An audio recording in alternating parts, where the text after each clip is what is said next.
Okay, so hi, I'm Dr. Sam Watson. This is a short talk aimed to try to persuade you of why children's concentration isn't just worse, it's different. So I'm an academic researcher.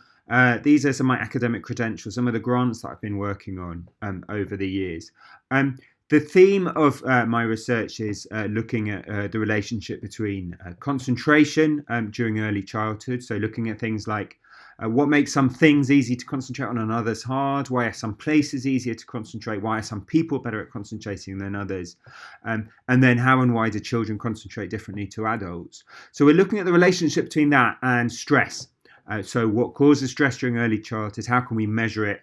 And most importantly, how does stress affect how children concentrate and learn? So just today, I'm only going to be talking about one of these questions. How do children concentrate differently to adults? So to start with, what is this term? So what do we mean when we talk about concentration? So everyone close their eyes. We're going to do a little exercise. So close your eyes, and to start with, I want you just to be aware of things that are happening inside you. So the feel of the chair pressing against your bum, any kind of physical feelings you've got in your body. And then I'm going to click my fingers, and I want you just to shift your attention to just being aware of things outside you.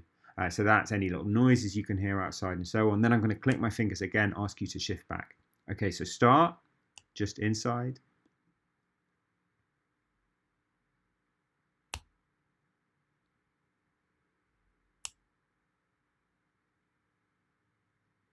Okay, so open your eyes. So I don't know how well that worked at home, but hopefully, most people can't do it perfectly, but most people say they do have some ability to choose what they're paying attention to and what they're ignoring.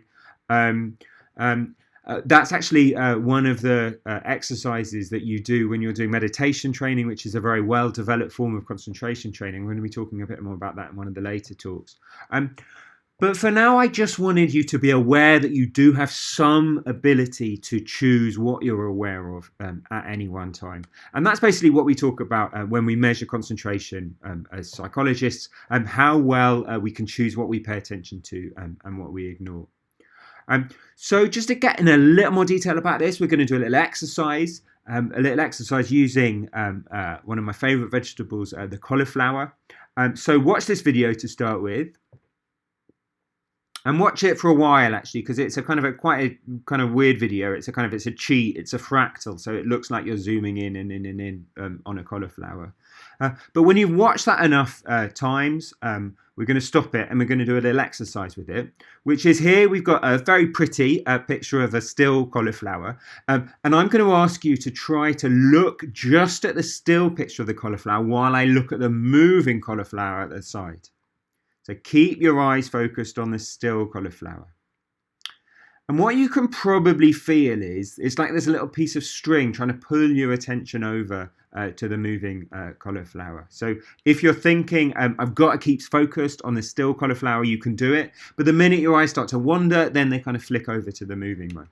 It's the same as if you try to read a page of newspaper text and there's been a moving advert on the side of the screen. It happens all the time now. It's really, really hard to read a page of static text with something moving in the corner of your field of view and not pay attention to it. Same as if you go around to someone's house and there's someone you don't know very well. They've got the telly on in the corner of the living room and you want to be kind of paying attention to them. You don't want to be just going around to the house to watch telly. But it's really, really hard to sit and keep your eyes focused on someone with a telly in the corner of the room and not feel your attention flicking over to it. Why? Because it turns out, and again, there's a lot of research that's gone into me being able to tell you this, that our attention is automatically drawn to movement. So even if we're trying not to think about it, when there's movement somewhere in our field of view, a little warning signal goes off in our brain saying, pay attention to that. Why? Because it used to be something useful. So, tens and hundreds of thousands of years ago, as our brains have been developing, we spent most of our time in situations that were quite dangerous. So if I'm a caveman or a cave woman sitting outside my cave, having dinner on the savannah, 50,000 years ago, and I see a flash of movement through my peripheral visual field, it's actually been an advantage to me to have my attention automatically drawn to it. So this has been something that's been selected for kind of over tens of thousands of years. Yeah. Nowadays, of course, our lives aren't actually that dangerous. We spend our lives in this situation bombarded with lots of movement, but we still have this automatic mechanism that's developed over tens of thousands of years on the savannah, which is movement. Pay attention to it. It also turns out that, and again, there's a lot of research gone into me being able to tell you this,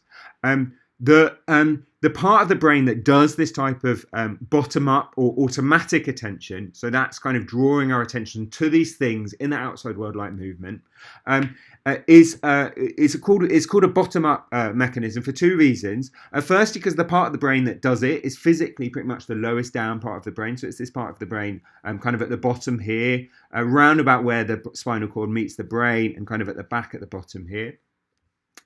And secondly, it's bottom up in another sense, because quite loosely, this is kind of these parts of the brain, particularly the ones at the bottom here, are the ones where our brains are most similar to those of other animals. So it's bottom up in an evolutionary sense as well. So the parts of the brain that do this around the brainstem are quite similar in some ways between us and something like a lizard. So this is why we find it relaxing to watch TV. Because when there's TV happening, there's a constant stream of movement, and all we have to do to stay orienting on the screen is to use these kind of bottom-up automatic attention mechanisms. Even in kids' TV, so cartoons are quite well designed so that the part of the screen that's moving at any one time tends to be the character of the person who's talking. So that's one of the differences between drawn cartoons and moving cameras, where you've got a moving camera, which again just makes it easier for our brains to pay attention to. So we just have to look at the movement on the screen. Speaking as a recovering Candy Crush addict, it's also why you find it relaxing to play Candy Crush, because there's just a simple, even flow of movement going on the whole time. But other situations, other ways of using our brain need a very different type of paying attention. So think about your eye movements when you're reading. So each one of these eye movements as you're moving your eye from one word to another, there's nothing about the page of the text in front of you that's drawing your attention from one place to another. You are making the decision to move your eyes from one word to the next. So it's more like the concentration exercise that I started with, in the sense that the key thing is you are the one who's making the decision to move your eyes. You're not having the decision made for you by whatever's moving in the outside world. So, and it turns out that the parts of the brain that do this type of kind of concentration are very different to the parts that do bottom-up attention. So they're these parts under the forehead here, called the frontal cortex, has a big role in this. So these are top-down, again, in two senses. Firstly, because it's physically the highest up part of the brain, and secondly, because, and again, it's kind of very coarse, these are the parts of the brain where humans are most different from other animals. So it's kind of, it's the top of our brain in the evolutionary sense as well. So we've got this distinction between bottom-up and top-down, automatic attention that's drawn by the outside world, and voluntary attention that's drawn by us choosing what we pay attention to and what we ignore. So when we measure this in children, we do something like this. So we say, okay, so your task is to tell me where the central fish is looking. So always just look at the central fish. And if it's facing left, press the left key on the computer. If it's facing right, press the right key. And then sometimes we pair it with these four fish either side that are facing the same way as the central fish. And sometimes we pair it with fish that are facing the opposite way. But always the child's task is the same, just pay attention to the central fish. And then basically we present lots of different trials with these two conditions mixed in. And we basically, so every child is slower at this condition where the other fish are pointing the opposite way. But some children are more affected by this than others, yeah? So in other words, some children are better at shuttering down the focus of their attention to their just paying attention to the central fish. So basically in this task, we're measuring how good are you at focusing on the central target and ignoring the distractors. So another metaphor that's often used for this is the kind of concentration is this process of, it's like an attentional spotlight. So it's like a theatre spotlight where you can really narrow down the beam, yeah, and say, I'm just going to pay attention to that. Whereas the kind of less focused, less top-down attention is more like a lantern. You're just taking everything in. Yeah. Okay. So we got this distinction between bottom-up and top-down attention. Next question is, how does this change between childhood and adulthood? So if I were doing this live, I'd be asking people to guess, which of these two mechanisms do you think develops early? And when I do, normally pretty much everybody says as a guess, I don't know, but if I had to guess, I'd say bottom up. And in fact, that's true. And we understand quite well now in terms of brain development why that is. So these are some slides from a really, really important study that happened a few years ago now, 15 years ago, by Jay Gokte and colleagues. And they looked for the first time inside the brains of developing brains in people while they were kind of alive and awake. And they found this really important thing, which is, naively you assume when you look at a kid, they're just basically like a small version of an adult. And, if you look at a kid's heart, it's basically like a smaller version of an adult's heart. If you look inside a kid's brain, though, and we didn't know this until we'd done this study, we found this really, really important thing, which is a kid's brain isn't just like a smaller version of an adult's brain. Yeah. In a young kid's brain, some parts of the brain have pretty much finished maturing and are much more well developed at a time when other parts of the brain are still a complete building site. So these are pictures of the brain. So this bottom series is pictures from on top of the brain, right on top here. This is this bit of the front here. This is the bit at the back. And these are pictures of the brain from the side like that. And it's blue, basically, if it's finished developing, and red if it's still a building site. So they found this really important picture, as I said, that even in a 5-year-old's brain, some parts of the brain are pretty much finished developing, or certainly much more mature.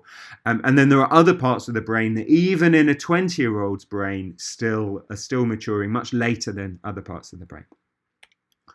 So if we map this on to these earlier pictures of the brain, so this is bottom-up attention, which is this bit at the back here. So this is shown on these pictures with this picture here, this bit at the back here. And then top-down attention, this is this bit here, this bit under the forehead here, and that's this bit here, which is the really, really slowest developing part of the brain. So that basically is why most people, if you get them to guess, they'd say, well, children are probably more bottom up in their attention, yeah? And it's quite simply because, the brain systems that support top-down attention, not exclusively, but to a large degree are located, in this part of the brain here. And these are some of the slowest developing parts of the brain. So we've got this distinction between top-down and bottom-up. And then we've added these new things here, which is one is an early developing system and another is a later developing system. In a lot of ways, this is what people who spend a lot of time with kids, particularly, to early years teachers, that kind of thing, this is exactly what we love about kids. So I've got a mate who also does brain development in children, and she's got a 4-year-old, and she walks a 4-year-old to school every day. And she says, I love walking my son to school every day because, we're doing the same track that we walk every day. I'm just looking out for the dangerous stuff. So I'm looking out for lampposts that I might bump into, cars that might be dangerous. Whereas every day when I do this walk with my son, he notices something new. So he'll notice a little, butterfly on the pavement or a new interesting little bit of graffiti. And she loves the fact that, he really sees what's there in front of her. So she only sees what she's looking for. So she's looking for the dangerous stuff, seeing the functional stuff, whereas he really sees what's actually in front of him. Yeah, a lot of people say they find it very refreshing, very, kind of eye-opening as an adult for people who spend a lot of time with children. We also think that this difference between children, that children are more bottom-up and less top-down, is potentially really, really important for their learning. Yeah, so it makes them better at some forms of learning, just as it means that there are other forms of learning they find really, really hard. So just to give you an example of this, so this is an example looking at how babies first go through the early stages of starting to learn language. So for you or me, as an adult learning a second language, what I'm doing is I'm mapping one set of words in my head onto another. Yeah, so I already know that in English the word table means the word for kind of a table is table. So in French, I'm mapping the French word onto the English word that I have in my head. Yeah. So for a baby, when I'm going about starting to learn language from the point of view of not knowing what any of these words mean, the problem is a whole lot harder. Yeah. we don't leave gaps between our words when we talk. So if you look at the acoustic pattern of speech, it's one continuous stream. So how does a baby even start to work out, where one word starts and other word stops, let alone, what one word means and another word means? Yeah. So the way that we think they do it is babies do it by spotting patterns. So people have done quite a lot of experiments looking at this ability to spot patterns. And this is some stimuli from one of these experiments. So what they did was they wanted a pure pattern that would be new to all babies. So they generated kind of a machine-like pattern that they were trying to make to be similar to some of the patterns that are really in speech. Okay, so I'll play you a little excerpt. Okay,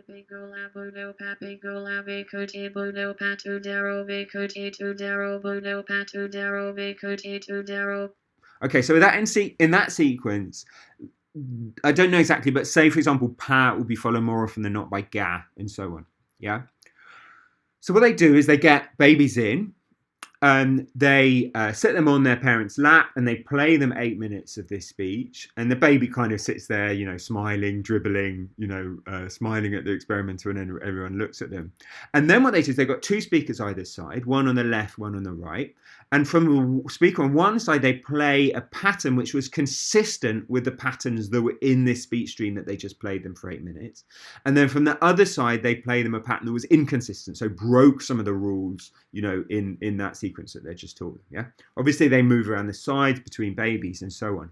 And they find that overall, babies tend to look slightly more to the speaker that was playing the pattern that was inconsistent with that 8 minutes of speech of kind of pattern that they just heard, yeah, which they take as evidence. And I think it's a fair enough conclusion that the baby has learned the patterns in that 8 minute speech.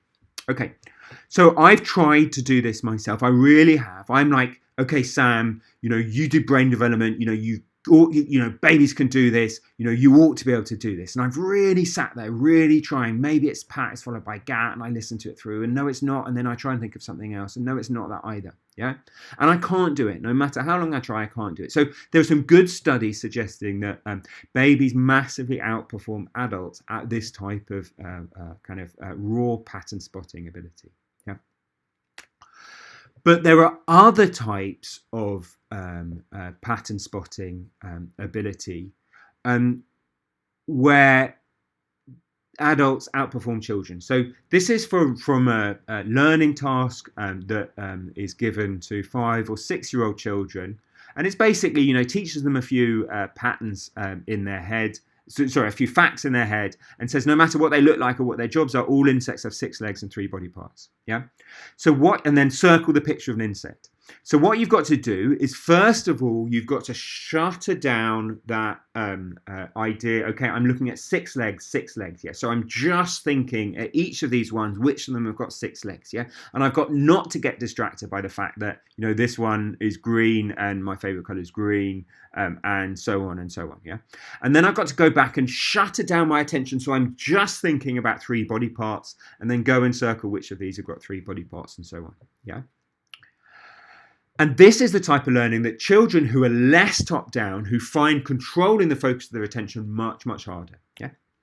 So we've got this distinction between what we call unsupervised learning, which is where we don't really know what we want them to learn. There's just a pattern out there to be spotted. Yeah. And this is the type of learning we think where children outperform adults. And then we've got another type of learning called supervised learning, where we know what we want them to learn. Yeah. So there's one specific thing we want them to be aware of. And that is where children who are more bottom up tend to struggle. Yeah. So these are some, ideas that are potentially really important for understanding development, because the key thing is, if we were born with adult-like brains, yeah, if we were born with completely mature, really good top-down attention, then we would never be able to go through this initial stage for something like language where we don't know what anything is and we're just trying to spot a pattern. Yeah, we would never be able to get through this initial hurdle. Yeah, so this is something that we think could be really, really important. Yeah, it's not just children are worse; they're different. So there's 2 takeaway messages I want you to take away from this. One, all children are more bottom up, so their attention is more guided by the external properties of what they're trying to pay attention to. Yeah. And then we think that it's possible that this may help them at some forms of learning, just as it can hinder them at others. Yeah. And the second is something that I'm going to be talking more about in another lecture later. Many children, in fact, most children, spend most of their time in visual and auditory environments that are super chaotic and messy, with so many things like moving, trying to compete for their attention. Yeah, like a school, or most kids' bedrooms, that kind of thing. Yeah.